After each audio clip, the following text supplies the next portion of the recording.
गोवर्धन गिरधारी लाल की जय।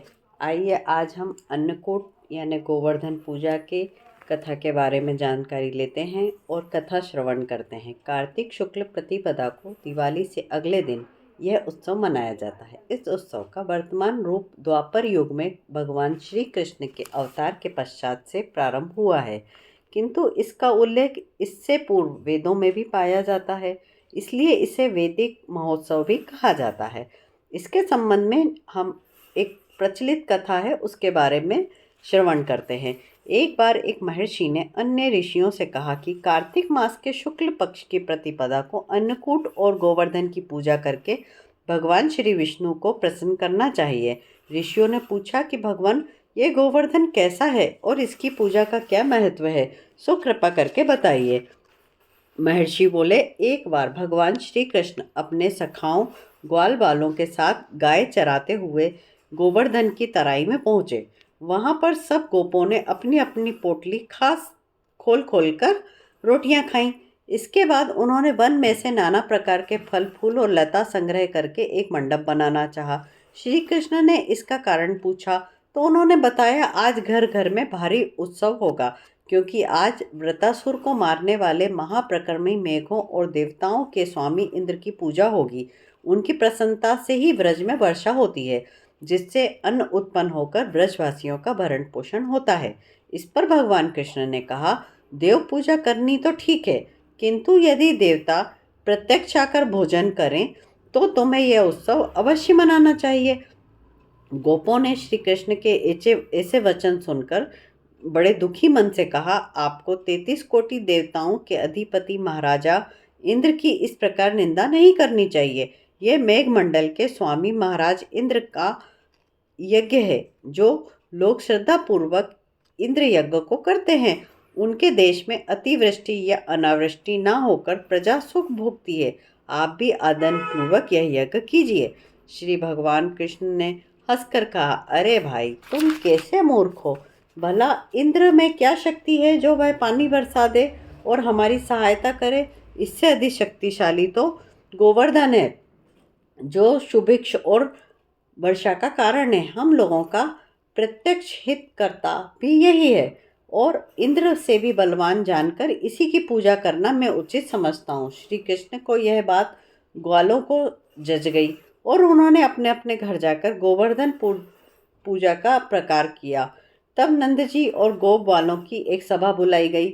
उसमें श्री कृष्ण से पूछा कि इंद्र की पूजा और प्रसन्नता से सुभिक्ष होकर प्रजा सुखी होती है, किंतु गोवर्धन की पूजा से क्या लाभ होगा।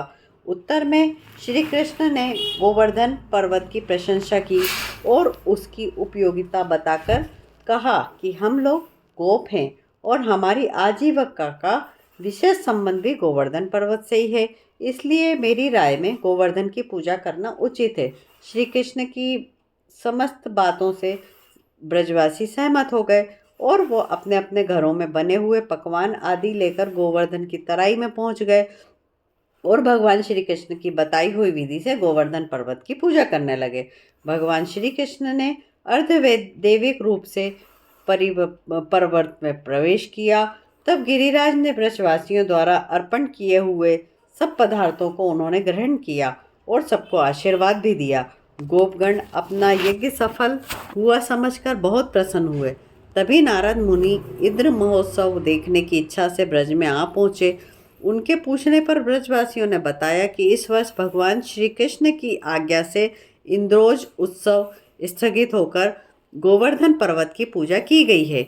इतना सुनते ही नारद जी तुरंत इंद्रलोक पहुंचे और उन्होंने उदास मुख करके भगवान इंद्र से कहा, राजन, तुम यहाँ सुख की नींद सो रहे हो। उधर ब्रजवासियों ने इंद्रोज वन कर कर गोवर्धन पर्वत की पूजा कर ली।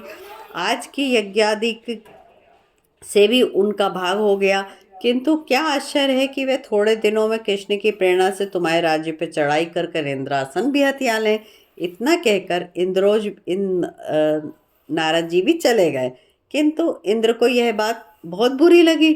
वो क्रोध से अधीर हो गया और अपनी ऐसी अवज्ञा देखकर मेघों को आज्ञा दी कि गोकुल में जाकर प्रलय काल जैसी मूसलाधार वर्षा करे, जिससे ब्रजमंडल का सर्वनाश हो जाए। इंद्र की आज्ञा से प्रलयकालीन मेघ ब्रज की ओर उमड़ चले। वहां जाकर जब उन्होंने मूसलाधार वर्षा आरंभ की तो सब गोप घबराकर श्री कृष्ण की शरण में गए और बोले, भगवान, इंद्र वज्र को ब्रज को डुबा देना चाहता है, अब क्या होगा? श्री कृष्ण ने ब्रजवासियों को धैर्य देकर कहा, तुम सब लोग गौओं को लेकर गोवर्धन पर्वत की तराई में चलो, वही तुम्हारी रक्षा करेगा। उनकी आज्ञा से तमाम गोपवाल गोवर्धन की तराई में चले गए। भगवान श्री कृष्ण ने पर्वत को अपनी कनिष्ठा उंगली पर धारण किया और गोप सब 7 दिनों तक उसी की छाया में रहे। भगवान श्री कृष्ण की महिमा और सुदर्शन चक्र के प्रभाव से उनकी कोई हानि नहीं हुई, किसी को एक बूंद जल की भी न लगी। यह कौतुक देखकर और ब्रह्मा जी के द्वारा श्री कृष्णावतार की बात जानकर इंद्र स्वयं ब्रज में आकर श्री कृष्ण के चरणों में गिर पड़े। अपनी मूर्खता पर पश्चाताप करके अपने व्यवहार के लिए उनसे क्षमा मांगी। श्री कृष्ण ने 7वें दिन गोवर्धन को नीचे रखा और ब्रजवासियों से कहा, अब तुम लोग प्रतिवर्ष इसी भांति गोवर्धन की पूजा करके अन्नकूट उत्सव मनाया करो। इसी महान घटना का स्मारक यह उत्सव है।